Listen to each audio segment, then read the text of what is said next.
à Paris. Gâteau Barbieri, if I'm correct. Et également Clockwork Orange, Orange Mécanique, la bande originale donc du film de Stanley Kubrick. Et c'est ce qu'il a, voilà, c'est ce qui lui a ouvert de nouveaux horizons. How did the music, after I guess that you played guitar and you were like in a band, but how did the music inform the way you were going to perform? Did you make the link from the beginning between the acting stuff and the music stuff? No. When my obsession with the guitar came to me at 12, that was it.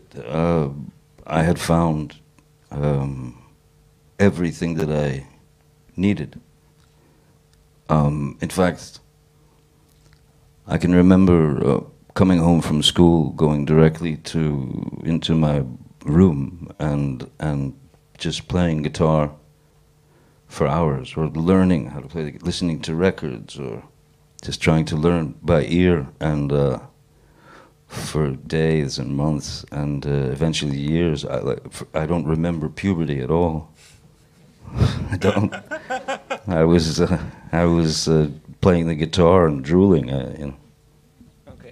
Quand il a commencé à écouter cette musique, il est devenu complètement obsédé par la guitare. Il s'est mis à jouer à partir de l'âge de 12 ans sur cet instrument, et il ne faisait plus que ça. Il se rappelle plus du tout de la puberté, et ce qui l'intéressait, c'était juste jouer dans sa chambre, jouer de la guitare. And then going through, you had a band, The Kids, I think.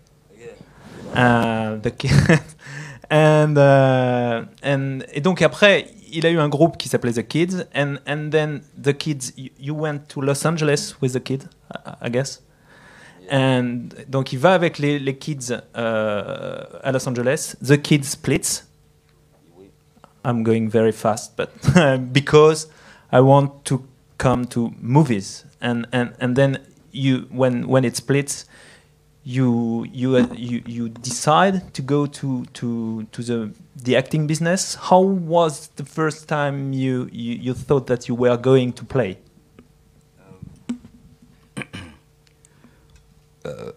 As he said, I was in a band and had been in the band since I was 17, and we played constantly. And we moved to Los Angeles. And became just another band in Los Angeles, which is generally what happens. We had some, we did shows, we opened for a lot of acts and things like that. And then the band kind of just, it sort of went away very abruptly. And honestly, I was, I needed to make money, So I was filling out applications at like video stores or bookstores or any kind of store, anything.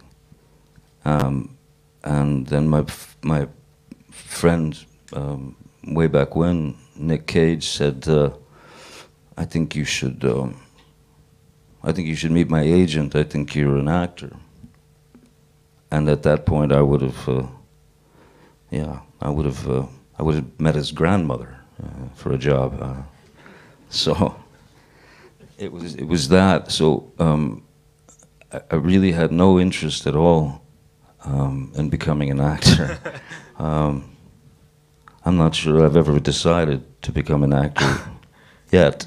Did you juste pour donc en fait il a ce groupe qui l'emmène à Los Angeles, et puis il faisait des premières parties, ça marchait pas mal, mais un jour le groupe se sépare comme tous les groupes de rock, et à un moment donné voilà, il est obligé de vivre, et pour gagner sa vie il fait plein de petits boulots comme ça, et à un moment donné il est à cette époque ami avec Nicolas Cage.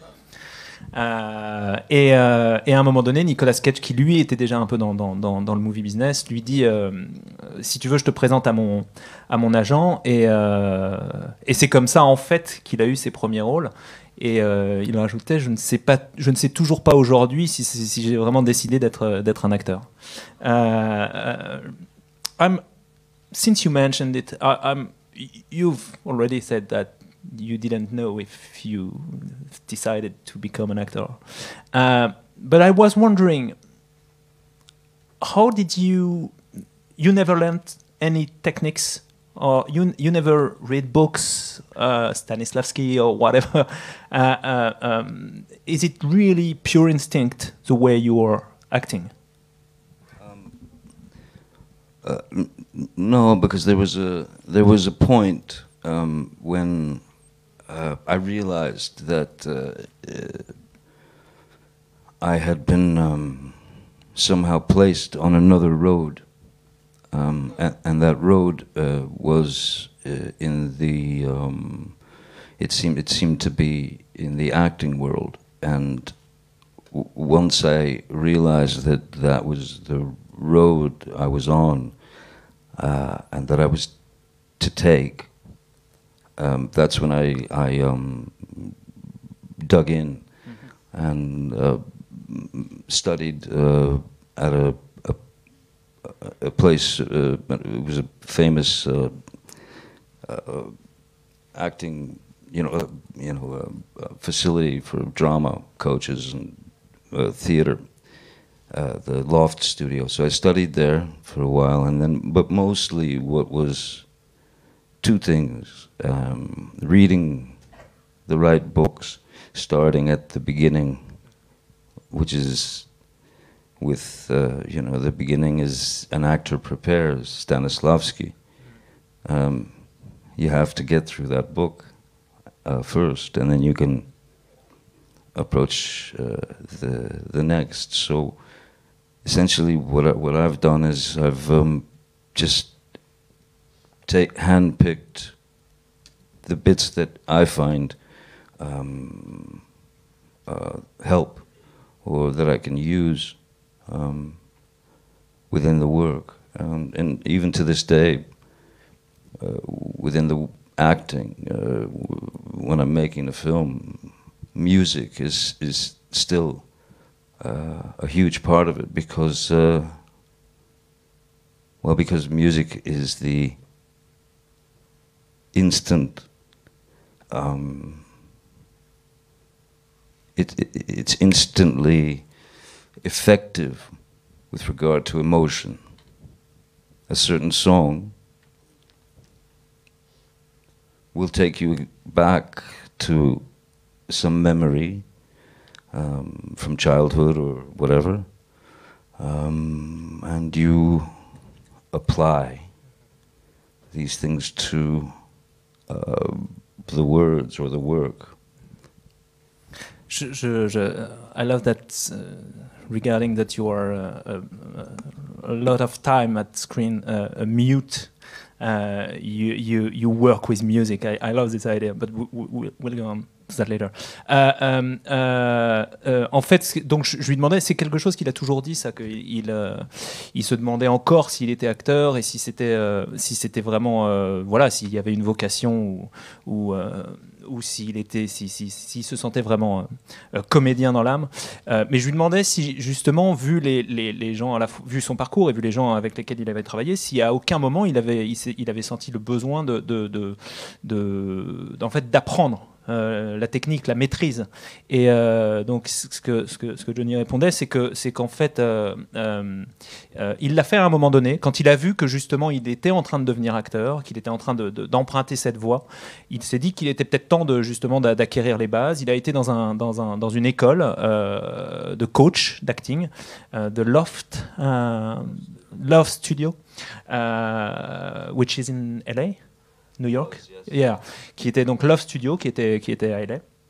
Et cette école, donc lui, voilà, il avait effectivement appris les bases. Il avait aussi lu à ce moment les grands ouvrages classiques, et notamment Stanislavski, qui est un grand théoricien sur le jeu d'acteur. Et par ailleurs, il me disait, mais quand moi je joue, quand je commence un rôle, en fait, ce qui est le plus important pour moi, pour la technique, pour ce que je vais imprimer au rôle que je vais jouer, c'est la musique. Parce que la musique, en fait, a quelque chose d'instinct, d'immédiat. C'est quelque chose qui provoque des émotions immédiates, et c'est ça qui me permet de transmettre les émotions que je vais essayer de transmettre au spectateur à l'écran. So, the first place where we can start is, I don't know what you're feeling today about this, 21 Jump Street. Yes. Tom on Son, and not on some, but on Son. Yeah. Okay. How did you get there, and what did you learn with this role, which is the first really big role that you get and that propels you on the stage? Yes. When I got a phone call from my agent at that time, and television was the devil, you know. For you or for me? Okay. For sure, was the devil, because television at the time was the parameters, it was very controlled, very small. Everything was very formulaic. Everything had to be done, ding, ding, ding, ding. You know, so and also when you start to realize, you know, that these people at the time, 20th Century Fox, had turned me into some product that I wasn't. Yeah, that tends to spook you out a little.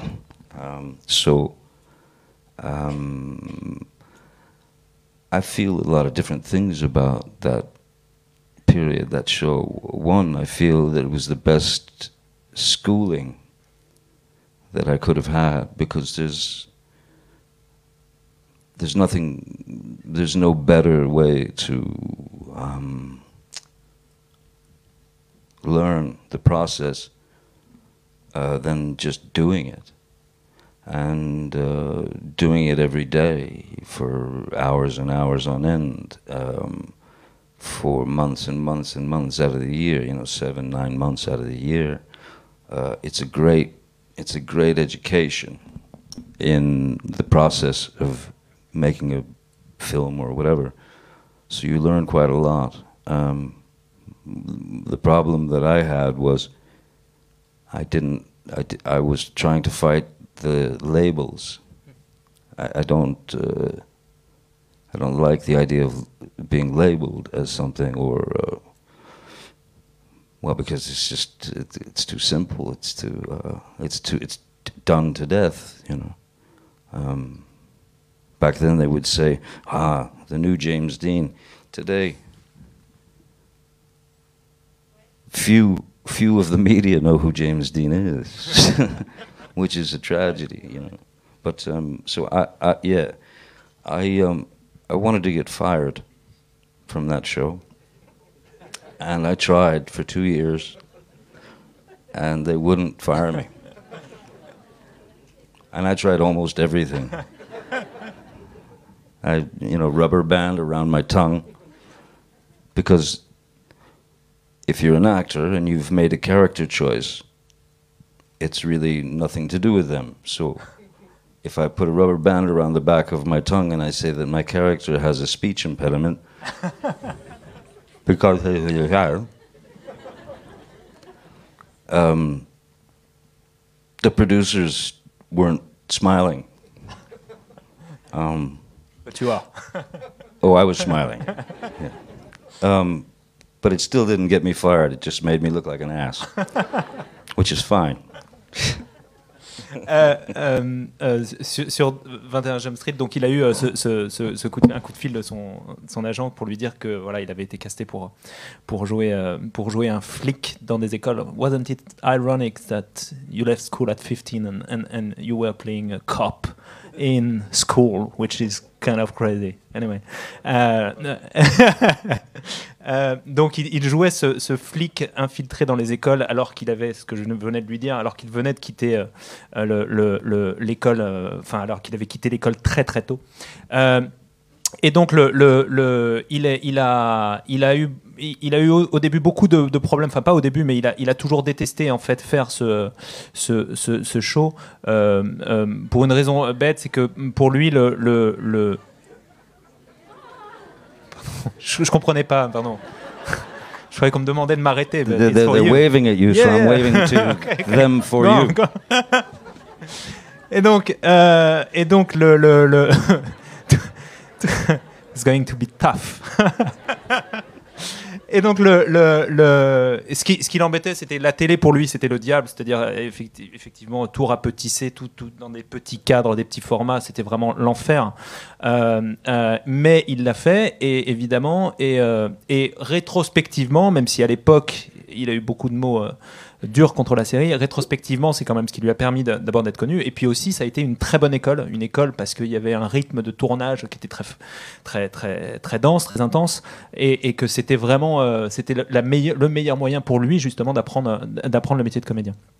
Il raconte aussi que très vite il a voulu se faire virer, qu'il a fait beaucoup de choses pour se faire virer, notamment se mettre du scotch autour de la langue, parce que en fait, comme c'était tout bête, c'est que c'était une option de créativité sur son personnage, et que personne ne pouvait rien lui dire. Donc les producteurs voyaient qu'il s'était mis un truc en disant ah oui, j'ai un problème d'élocution ce matin, quand il arrivait et qu'il jouait son personnage, mais évidemment ça faisait pas rire les producteurs, et pendant 2 ans ils ont refusé de le virer, et puis finalement au bout de 2 ans, have you been fired? No. Non, il a même pas réussi à se faire virer en fait. Non. You try hard. I tried very hard. I was what happened was I was filming Edward Scissorhands, okay.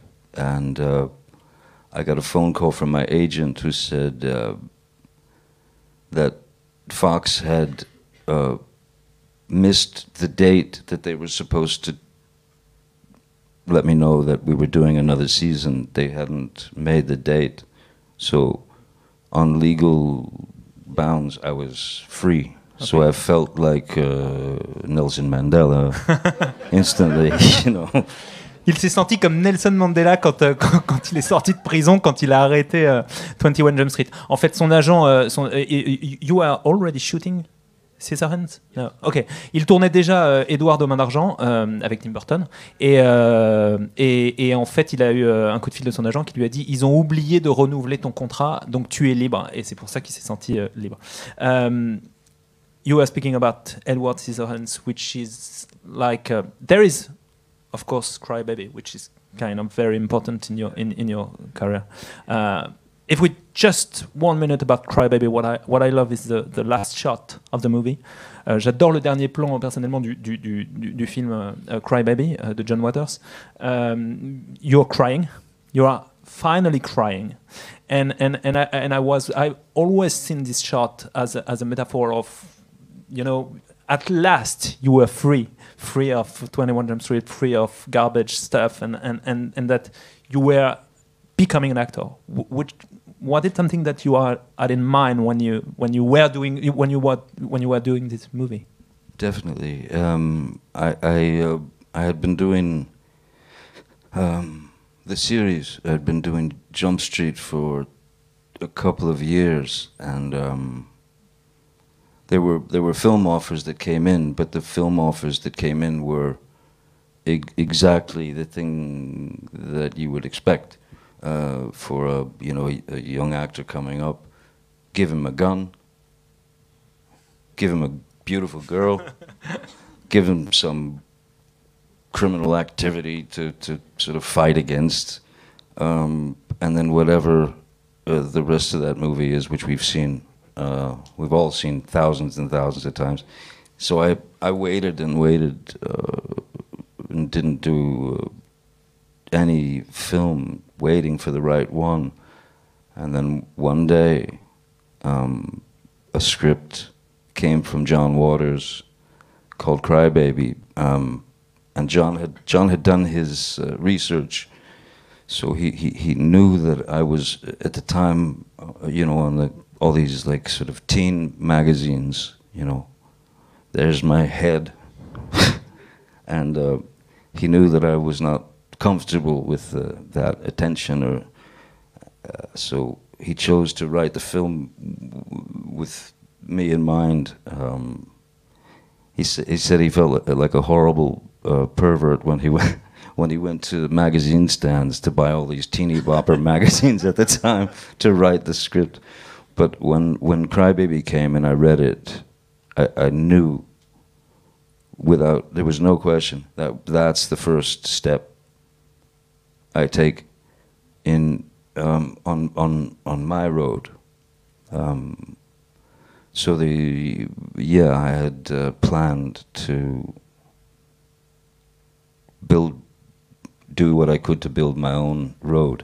So Crybaby was the first and most important for that. Je lui disais que donc j'adore le plan final de Crybaby où on voit Johnny Depp qui est on va dire, c'est une relecture pour ceux qui ne l'ont pas vu, c'est une relecture de West Side Story dans les années 50s, avec l'affrontement de deux gangs. Et le problème du personnage de Crybaby, c'est qu'il ne peut pas pleurer. Et à la fin du film, ne vous inquiétez pas, c'est pas un spoiler, mais à la fin du film, il pleure et son visage est en larmes. Et j'ai toujours vu cette image comme une espèce de métaphore du fait que c'était la naissance de Johnny Depp, acteur qui se libérait de ce qu'il avait fait avant, les enchaînements de séries un peu nuls, même si j'aime beaucoup 21 Jump Street, je devrais pas le dire.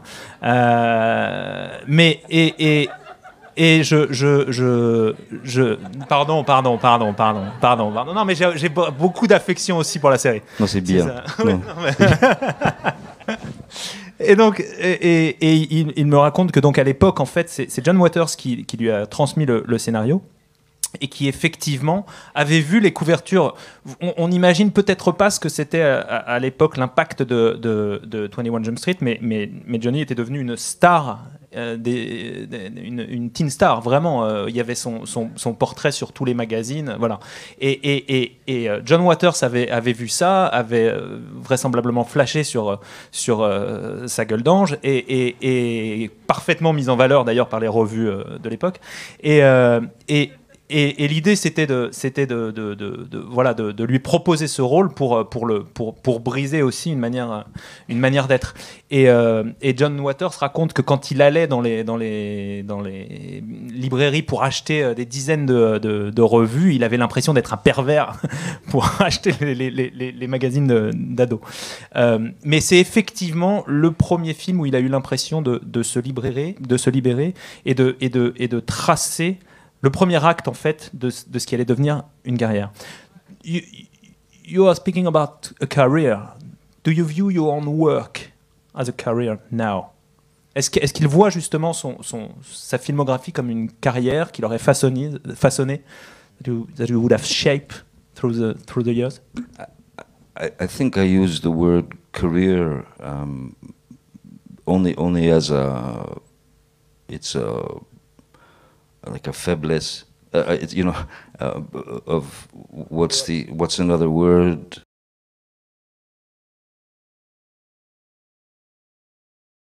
For what I've done.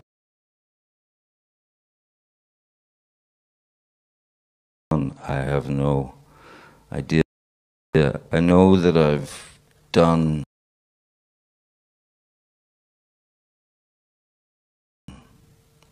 some films will always be a part of my life, so it's a part of one's legacy, I suppose. So yeah, career it's not a word I was ever very comfortable with. It's like the word fan. I'm not comfortable with using the word fan because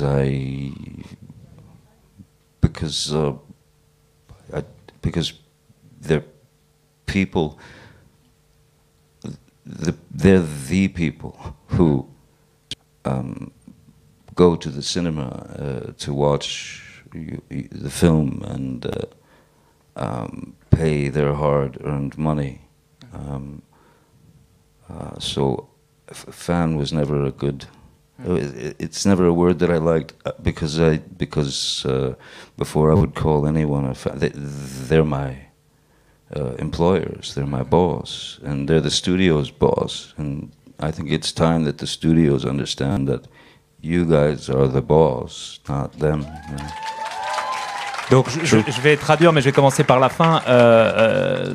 Johnny était en train d'expliquer qu'il n'aime pas le mot fan parce que le terme fan pour lui est un peu dévalorisant, dégradant, et qu'il considère que ce sont les gens en fait des gens qui vont au cinéma, qui aiment le cinéma, et que ce sont il n'utilise pas le terme de fan, il dit ce sont mes employés, mes employeurs, les gens qui décident en fait, qui payent leur place, qui font vivre cette industrie. Et il serait temps peut-être que les studios comprennent ça aussi. Thank you. Et avant, oui, juste cette idée de carrière, je lui demandais s'il avait l'impression d'avoir construit une carrière, construit quelque chose de cohérent. I think that there is a coherence. There's a coherence there, and there is in a strange way there's a monofilament, you know. Yes. Through each character. There's a relation with each character has, no matter how different, which is some, I suppose, one would describe as outsiders. I would say just not necessarily outsiders, but most definitely not insiders, you know, not interested. And the characters that I play, there's a broken quality to each, because there's a broken quality to each of us. So these are the fine points that you try to shape the character towards.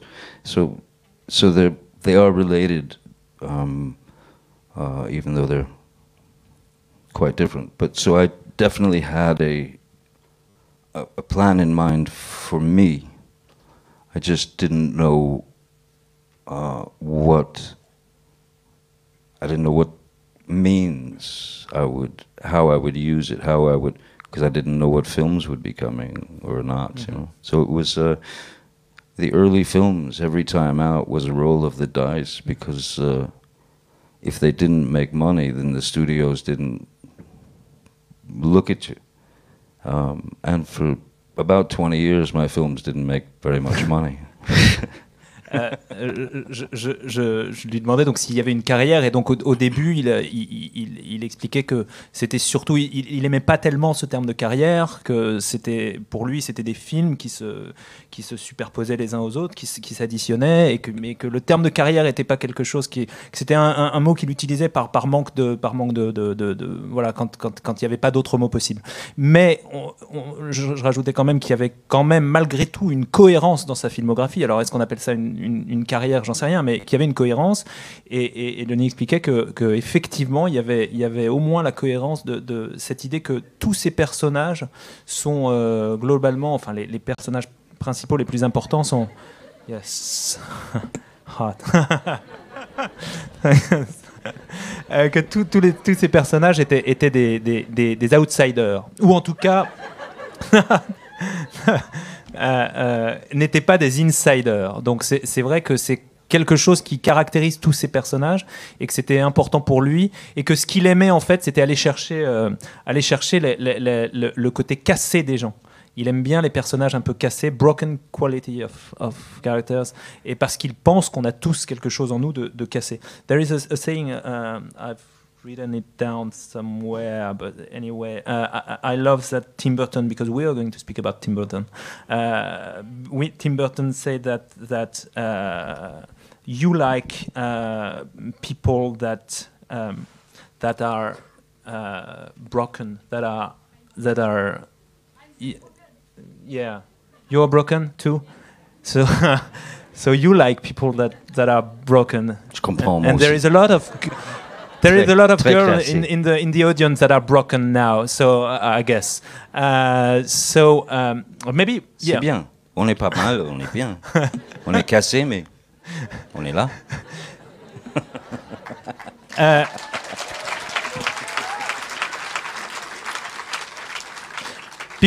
Just before going to Tim Burton, just one question, because there is a beautiful documentary here in Deauville, which is called Val, which is the home movies of Val Kilmer, and he made a beautiful, intimate documentary about himself and his life and his career. Beautiful. And yeah, really. I don't know if you've seen it, but No. you should try it, because it's really. And je dis juste que ce qu'il vient de dire me fait penser à un moment dans Val, qui est le documentaire qu'on peut voir ici sur Val Kilmer.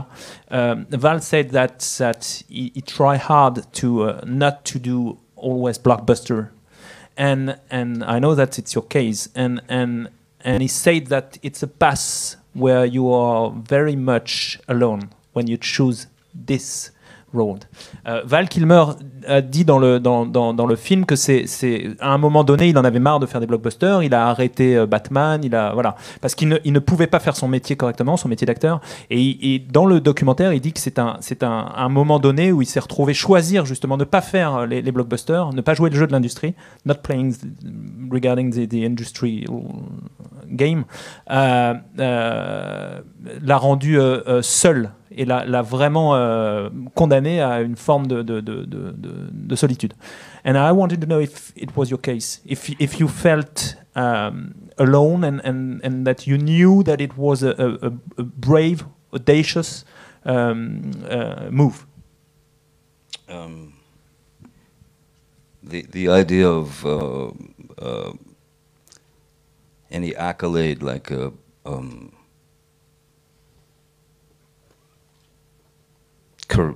courage or bravery or some people have said that about certain choices that I made. Some people have said that about choices that I didn't make, that it was brave or courageous to not do those films at the time because they were huge films. But I think it really I couldn't say that it was bravery or courage necessarily, because it could have been pure ignorance what I was doing. Yeah. And every time that I made a film, it was as I said, you roll the dice every time. There was every opportunity, and this was important to me. It's still important to me. There's every chance that I could fall flat on my face and fail completely with a character. But if you committed to that character and you believe in that personnage, sorry, I won't say that word again. That's your French. If you believe in that character, and you've already made the commitment in your head, it probably has more to do with just irreverence and ignorance than courage.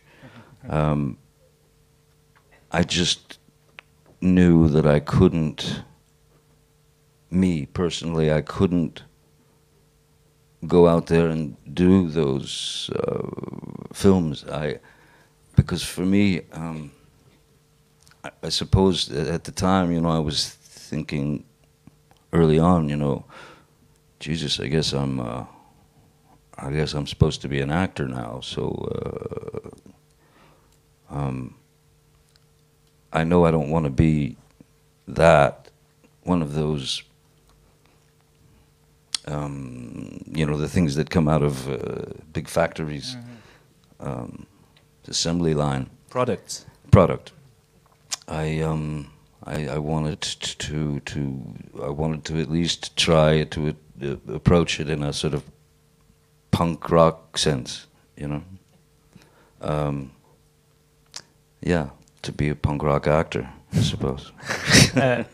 Il a jamais, en fait, je lui disais donc que Val Kilmer disait que c'était un choix quand même qui était très fort parce que on se retrouvait seul, et je lui demandais s'il fallait une forme de courage. That's also the thing that I wanted to say about what Val says. When Val says that you feel very alone when you make these choices, because there is risk, of course, there's risk involved. You do feel very alone, but you must. Il faut. Who else? Yeah. It's here. You. It's you. So you have to. If it's a miserable feeling, that's the cards you got dealt, pal. Look at your cards and play them. That was the courage I was speaking of, actually. Somebody hands you the ball, man. You have to run. Donc je lui demandais s'il refusait des films qu'il avait fait, de films prestigieux qu'il avait refusé pour aller tourner avec Jim Jarmusch ou Tim Burton ou Terry Gilliam. Est-ce qu'il fallait une forme de courage particulier? Il dit non, c'est pas du courage, c'est plutôt de l'ignorance, parce qu'on ne sait pas ce qu'on va on va faire avec ce personnage. On ne sait pas. On a envie de s'investir dans ce personnage. On ne sait pas ce qu'on va en faire, et rien ne compte d'autre que l'investissement qu'on met dans la création de ce caractère. Par ailleurs, on n'a surtout pas envie, en fait, d'être un produit comme tous ceux que l'industrie peut déployer, enfin peut produire à longueur de temps. On n'a pas envie d'être ça. Il se vit comme un acteur, un punk rock actor, which is a good definition, I think. Un acteur punk rock, et voilà. Et par ailleurs, il rajoute que par rapport à ce que disait Val, il y a une forme de solitude, mais c'est une solitude qui est en fait qui est normale, puisque la décision de jouer ou ne pas jouer, elle est personnelle, et il n'y a que lui qui peut la prendre. Donc cette solitude, elle est au fond naturelle. Is that so? Yeah. Tim Burton. Edward Scissorhands, do you recall two things first? Do you remember who was first casted for the role? Je lui demande s'il se souvient de qui était à la base prévu pour jouer Edward Scissorhands. At the time, I was doing 21 Jump Street, and I was asked to go and have a meeting with Tim Burton. This was 89, and I had just done Crybaby, and it was for the role of Edward Scissorhands, and I was sent the screenplay, and the screenplay made me sob like a child. I cried like an infant, man, like a newborn. It was so. It touched me. It just moved me greatly, and so much so that I called my agent and canceled the meeting with Tim because I was sure there was no way he would cast me in the part. And at the time, everyone in Hollywood and beyond were all sort of dying to play the part of Edward Scissorhands. And I mean, Michael Jackson wanted the part. Tom Hanks was talked about. Other actors, but who 20th Century Fox thought would be the best option for Edward Scissorhands at the time was Tom Cruise. Donc, And he would have been great. In his own way. à l'époque, donc, il était encore sur 21 Jump Street. Il reçoit le script de Edward Scissorhands.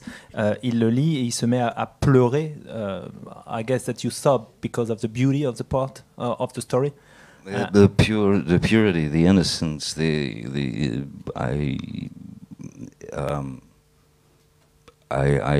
had envy of that life, that pure heart. Et donc il pleure devant la pureté, l'innocence de cette histoire et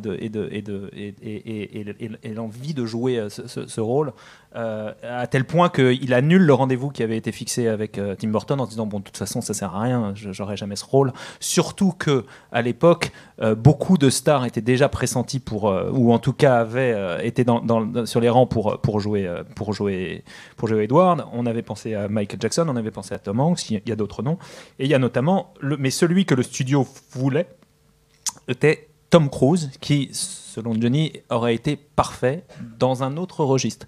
I guess that, yeah, in another way, because, you know, I've read, I don't know if it's only a myth or whatever, I've read that he didn't do it because he wanted that at the end the character has his face reconstructed. I don't know and he has hands and he's a man. Yeah, I read that. Is it true? That's apparently those were the notes that Tom Cruise had given. Et on dit que Tom Cruise aurait refusé finalement parce que il voulait que, enfin en tout cas il aurait aimé, c'est pas qu'il a refusé parce que on va voir la suite de l'histoire, mais il voulait que le personnage récupère son visage reconstruit et récupère ses mains à la fin de l'histoire pour que Tom Cruise apparaisse dans toute sa so he could become Tom Cruise at the end of the movie. Tom Cruise, yeah, of course. I would have played Tom Cruise at the end of the movie. That would have been. Il aurait pu jouer. I'd like to do that. Yeah. So but Tim Burton, you've met him and what happened? I finally did have the meeting with Tim Burton, and I flew to Los Angeles and went to met him at a coffee shop. I'd never seen him before, but I'm looking around the joint, trying to see if I can figure out who he is. And I saw this guy with like hair sticking up all over the place. He looked very nervous. He was sitting at a table by himself, drinking coffee, and I thought, it's got to be him. So I went over and we met, and we had a great we instantly hit it off and understood one another. And Tim was one of the first to understand me. And yeah, me and who I am. So he and I spoke for about 3.5 hours.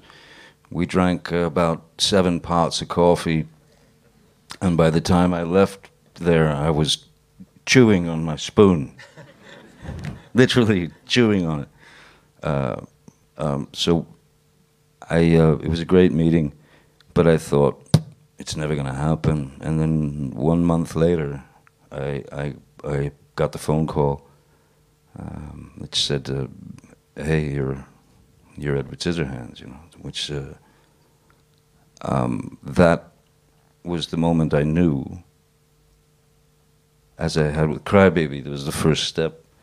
Scissorhands, the second step, put me on a strong foundation, but my own foundation. Those 2 films would set the tone for where I was going. And Tim was very, very brave to cast me. Very brave. Over all those people. And he saw something that he recognized, because essentially Edward Scissorhands is Tim Burton at the age of 16. You know, that was his drawing. So when he gave me the opportunity to bring that character to life, at that moment I thought, if I do just these 2 movies and they don't let me do any more, I'm good, man, I'm okay, fine. Donc il a eu un rendez-vous avec Tim Burton qui a duré 3h30. Il l'a retrouvé dans un coffee shop et il y avait ce type avec des cheveux un peu bizarres, avec voilà, qui avait l'air un peu nerveux en buvant son 15e café de la journée. Et voilà, il a tout de suite compris que c'était lui. Ses mains, like Edward.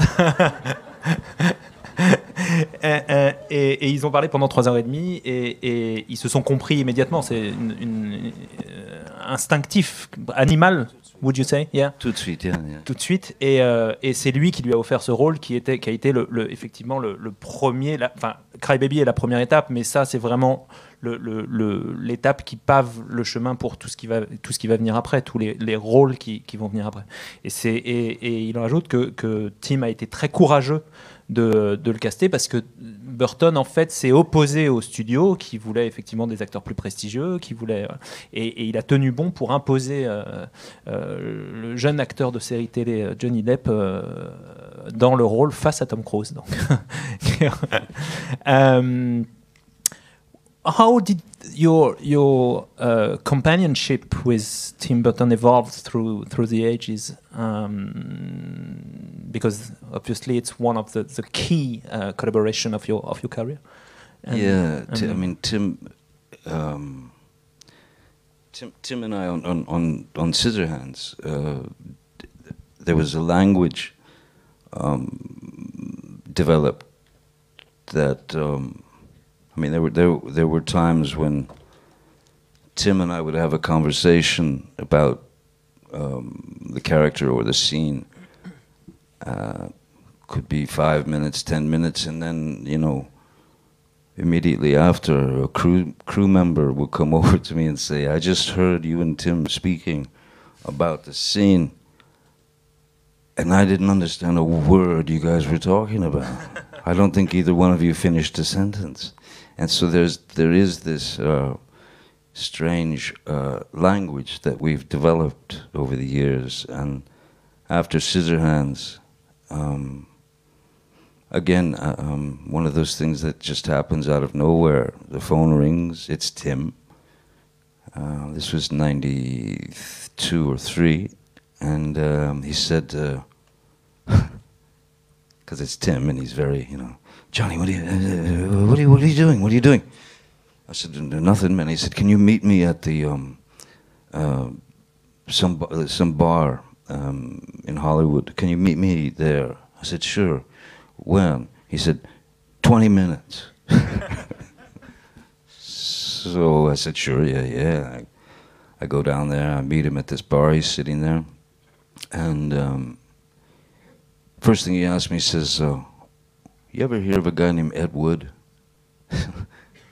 And of course, having worked with John Waters, if you worked with John Waters, you will definitely learn about Ed Wood, you know. And so I knew a lot about Ed Wood, and I said, "Of course, yeah, I know Ed Wood. I know his work. I know the films." And he said, "Yeah, I'm thinking about doing this film of Ed Wood in black and white," which I thought was genius of Tim, that he was, I mean, to be in the position to tell Hollywood Pictures, Disney basically at the time, "Hey, I'm going to do this film about a cross-dressing film director who's been voted the worst filmmaker of all time, but don't worry, I'm going to do it in black and white. And it might be a little over the top." Again, a very brave choice by Tim, and then it just sort of from our friendship, it just grew and grew from there. on to the others. Sleepy Hollow, I think, was the next one. Yeah, 99. Donc en fait, il s'est créé tout de suite une proximité entre Tim Burton et lui, qui était d'ordre presque, ce qu'on disait tout à l'heure, instinctif. Des fois, ils se parlaient comme ça d'une scène ou d'un décor, et les membres de l'équipe passaient, et puis ils revenaient vers Johnny un peu plus tard. Ils disaient tous les deux, tout à l'heure, vous parliez d'un truc, mais alors vraiment, j'ai rien compris qu'est-ce que vous vouliez dire. On a l'impression que vos phrases se finissaient pas. Il y avait une espèce de langage entre eux qui était de l'ordre magical, de l'infralangage, quoi. Et puis un jour, quelques années plus tard, il a ce coup de fil de nulle part. Allô, salut, c'est Tim, est-ce que tu peux me rejoindre dans 20 minutes au coffee shop? Donc il le retrouve dans ce coffee shop et il lui dit, qu'est-ce que tu penses est-ce que tu connais Ed Wood? Donc, comme il a travaillé avec John Waters, quand on a travaillé avec John Waters, on connaît forcément Ed Wood. Et il dit, écoute, j'ai envie de faire un truc sur Ed Wood, et ce sera en noir et blanc. Évidemment, à peine dit ça, Johnny acceptait. Et ce que dit Johnny, c'est surtout qu'il y a une forme de courage chez Tim Burton, surtout d'audace même, surtout d'aller voir Disney, qui à l'époque finançait le film, était le studio du film, pour leur proposer un film sur un homme qui se travestissait en femme, qui avait été élu l'un des pires réalisateurs de toute l'histoire du cinéma, et qui en plus, pour les rassurer encore un peu plus, allait être tourné en noir et blanc. Il y avait un truc un peu kamikaze, mais c'est ce qui fait le prix des films de Tim Burton et de Johnny Depp. Et ils étaient très contents. Et ils étaient très contents. Truly? Oh, what did you Pas du tout. No, okay. No. Yeah, thank you. Because there is a myth about Jack Sparrow, the executives watching the first screen test. Wow. And I think that's another tale. Maybe you can... Donc Disney n'était pas très content visiblement de ce qu'ils ont vu et du film, et je lui rappelle que quand il y a eu les premiers, c'est Jerry Bruckheimer told me that once. Jerry Bruckheimer, qui était producteur du film, m'a raconté un jour que quand il avait montré les screen tests de Jack Sparrow, donc Disney produit une adaptation de son extraordinaire attraction, voilà, et au milieu il y a Jack Sparrow. Jack Sparrow, pour ceux qui connaissent pas pas le film, mais l'attraction, c'est un personnage qui apparaît, mais qui est quand même assez peu dessiné. On ne sait pas grand-chose. Donc, j'imagine bien les exécutifs de Disney qui sont là, qui s'attendent à voir un film de pirate, donc avec un gros pirate, kind of muscular pirates, and you know. Et donc, ils voient les screen tests, les premiers screen tests. Jerry Bruckheimer les invite visiblement, et quand ils voient les screen tests, ils sont... Yeah. What were their reactions when executives saw that screen test? What did they say?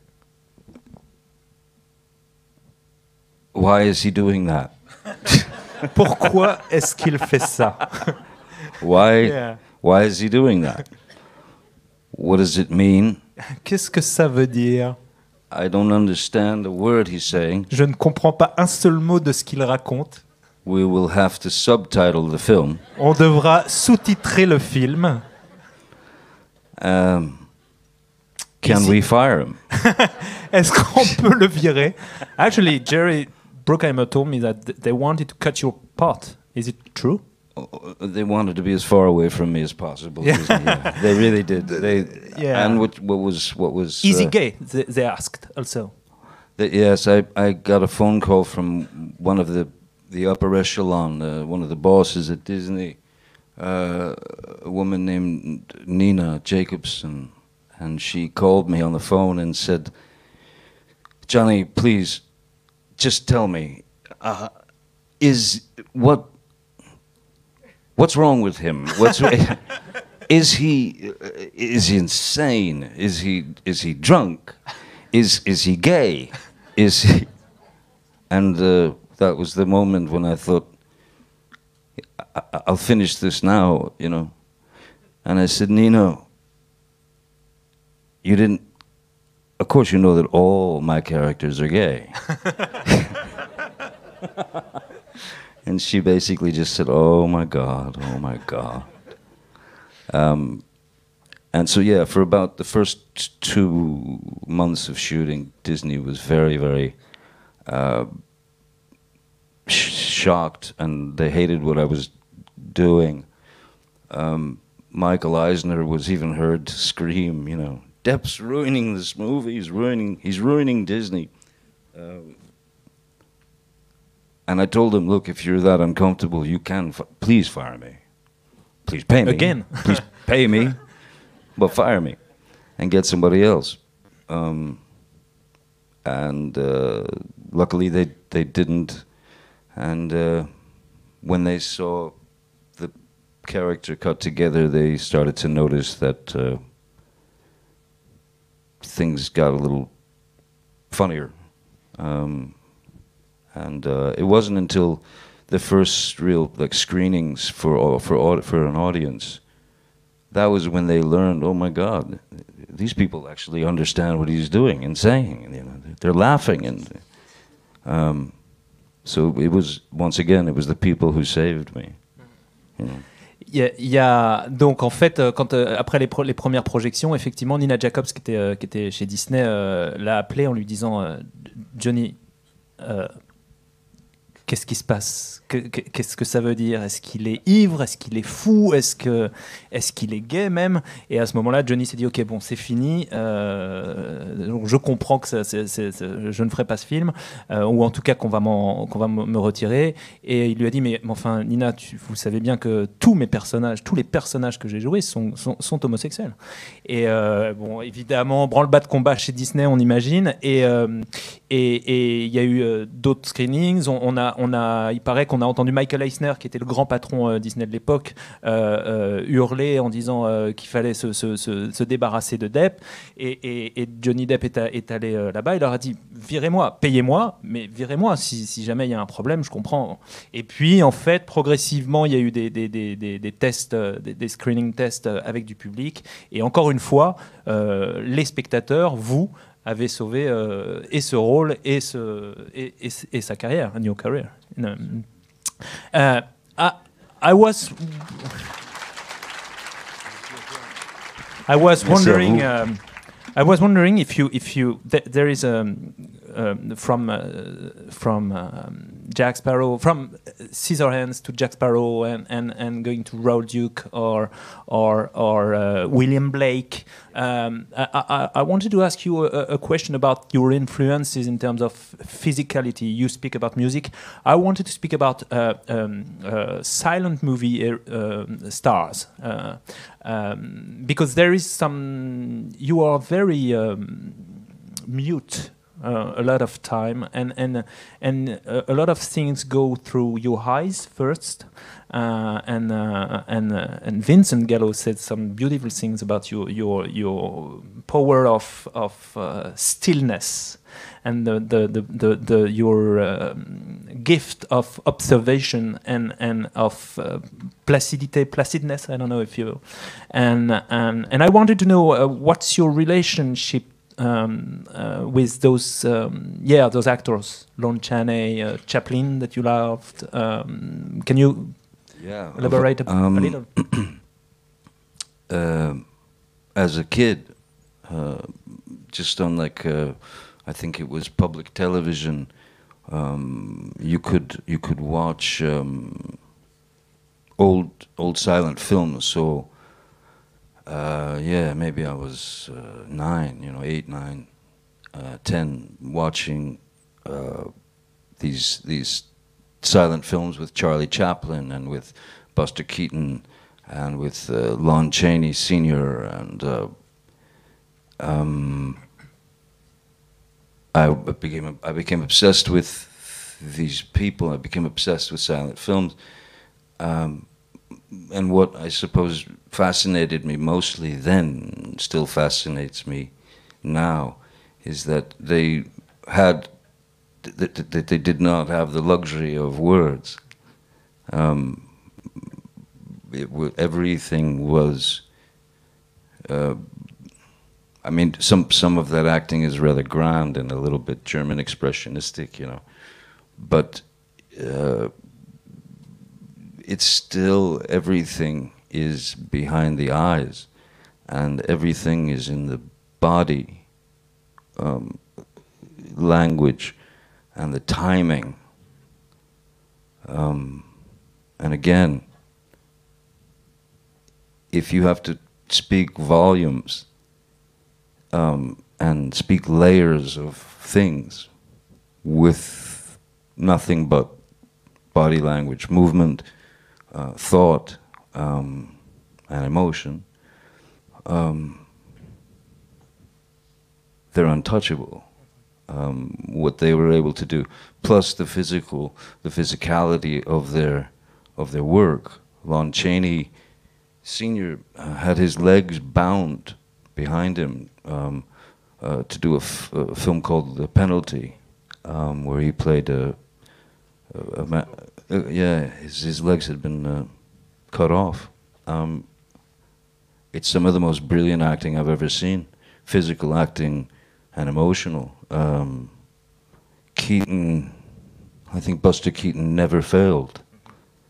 So those were the guys that were my heroes until, you know, Marlon Brando or Timothy Carey, or, you know, actors that I thought were, George C. Scott, you know, that I thought were interesting and doing things uniquely. But yeah, the silent cinema is still an untapped universe, you know. The essence, yeah, maybe. Quand il était plus jeune, effectivement, il a grandi. You were watching at the TV, you said? Yeah. Il a grandi en regardant les grands films muets, Chaplin, Keaton, Lon Chaney, et ça l'a beaucoup marqué, surtout pour cette effectivement, tout passait par la physicalité, la puissance du corps, du geste, une extrême implication aussi, parce qu'il rappelle que Lon Chaney, pour certains rôles, quand il jouait des personnages handicapés, se scotchait la jambe, enfin s'attachait la jambe dans le dos pour jouer un unijambiste. Enfin, il y avait des performances qui sont effectivement marquantes, et surtout cette idée de effectivement la puissance du corps, en fait, la puissance de l'élasticité. And I think that we can see that in Raoul Duke when you play Hunter Thompson like a Keaton-esque, cartoonish character, I think. Quand il joue Hunter Thompson dans Las Vegas Parano, par exemple, pour moi, c'est un personnage de cartoon, la manière dont il l'interprète. It's the character of Raoul Duke in Fear and Loathing or Las Vegas Parano. It was Hunter Thompson, certainly, who I lived with him for months and studied him, you know, and he was kind and generous enough to allow me to do that. But trying to more than the responsibility that you have to play Raoul Duke, which is Hunter's invention, which is Hunter. You have to also pay attention to the very important the drawings that Ralph Steadman did to sort of take you through the drawings that Steadman did became part of this character as well. So. Yeah, there was a bit of cartoon work to do, you know. Il y avait effectivement un peu de cartoon quand il a joué Hunter Thompson, même si le plus gros du travail, c'était il est resté quelques mois, il a étudié de près, on va dire, il a accompagné Hunter Thompson pendant quelques mois pour voir comment il se déplaçait, comment il pensait, comment il réfléchissait. Aussi, I've read that the most important thing was to know how he was thinking, and the fact that, you know, the thinking was conducting, yeah. Yeah, what was important was to try to learn how his mind worked, how he thought, how he would react to certain things.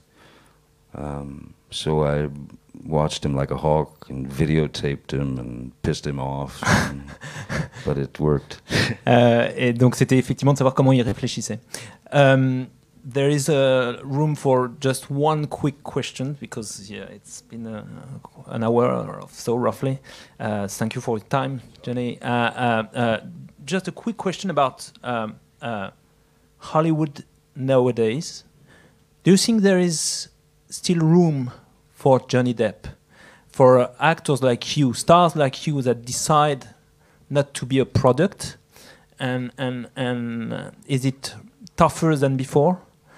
Or do you prefer, because you know that you will keep on exploring margins and yeah, what's your view on Hollywood now?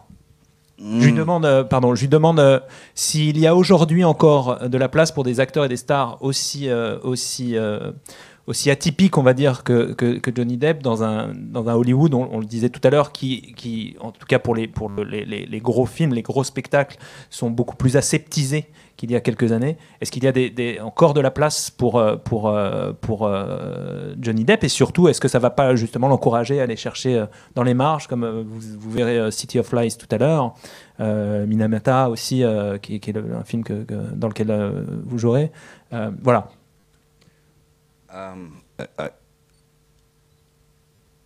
I don't know that Hollywood is any different.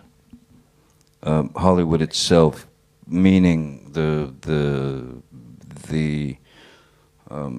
bosses, the upper echelon, the people who control studios, the people who make decisions, the people who send notes to filmmakers while they're making their film.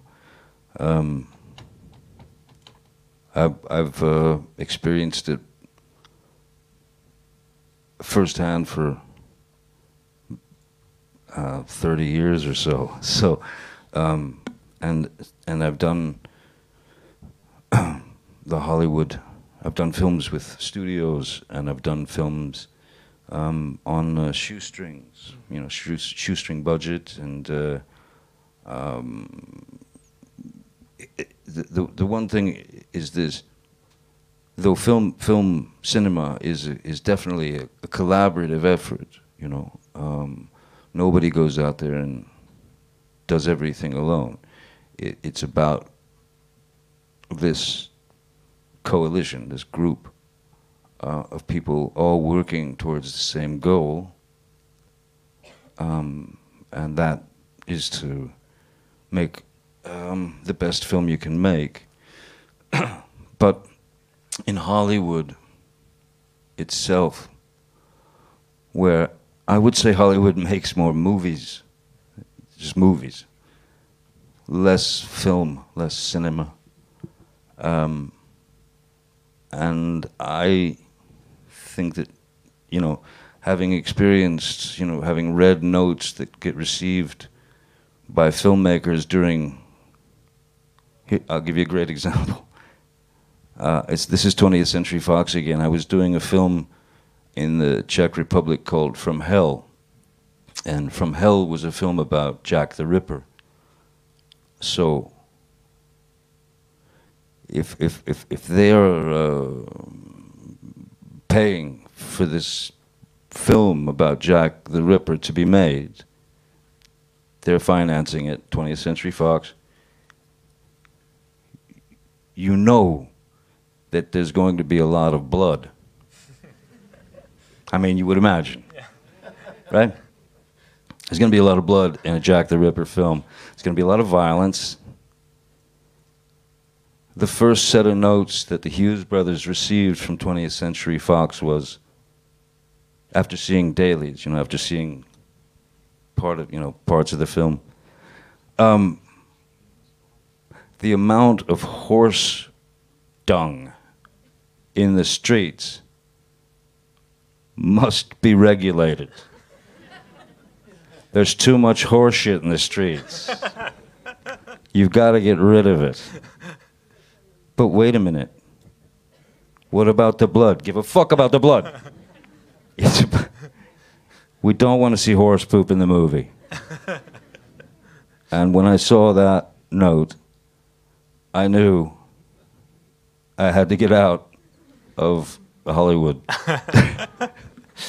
Hollywood a toujours, au fond, Hollywood a toujours été comme ça. Ça fait quelques décennies qu'il est dans le métier et il fait autant des gros films, des blockbusters que des petits des films indépendants vraiment avec des budgets très très petits et ça fait des années en fait et que au fond l'évolution n'est peut-être pas aussi forte qu'on peut se l'imaginer, en tout cas que certains d'entre nous peuvent se l'imaginer. Il donne un exemple sur le film From Hell des frères Hughes. Donc, en fait, une des craintes, it was one of your fears, being sent some notes about violence and blood. Il craignait un film de Jack l'Éventreur. Et il craignait que c'est un film sur Jack l'Éventreur pour ceux qui ne l'ont pas vu, et il craignait que le studio se plaigne de la quantité de sang qu'il allait avoir à l'écran. Enfin bon. Et les premiers retours quand ils ont eu les premiers retours du studio qui voyaient ce qu'on appelle les dailies, c'est-à-dire jour après jour, ils avaient les rushs de ce qui était filmé. Et les premiers retours qu'ils ont eu, les premières notes que les frères Hughes ont eues sur leur bureau, ça a été le studio donc expliquait: il y a trop de merde de cheval dans les rues. Enlevez-moi les merdes de cheval ou de chevaux qu'on voit dans les rues. Il n'y avait rien sur le sang, rien sur la violence. C'était juste le caca de cheval qui visiblement embêtait les studios. Et c'est à ce moment-là que Johnny Depp s'est dit: ok, il faut vite que je me barre de cet endroit. I was sure at that point none of them could appreciate Bruegel. Also. What is Bruegel? Bruegel, the painter. Oh yeah, c'est vrai. Et il pense que effectivement aucun des exécutifs qui avaient envoyé cette note n'aurait pu apprécier Bruegel, qui est le peintre, le peintre, voilà. There was always a dog. Yeah. There is always dans les tableaux de Bruegel, on voit souvent effectivement un chien qui fait caca ou des chevaux. Enfin, il y a des voilà. Thank you, Johnny. Thank you. Merci beaucoup. Merci à vous. Merci beaucoup. Thank you.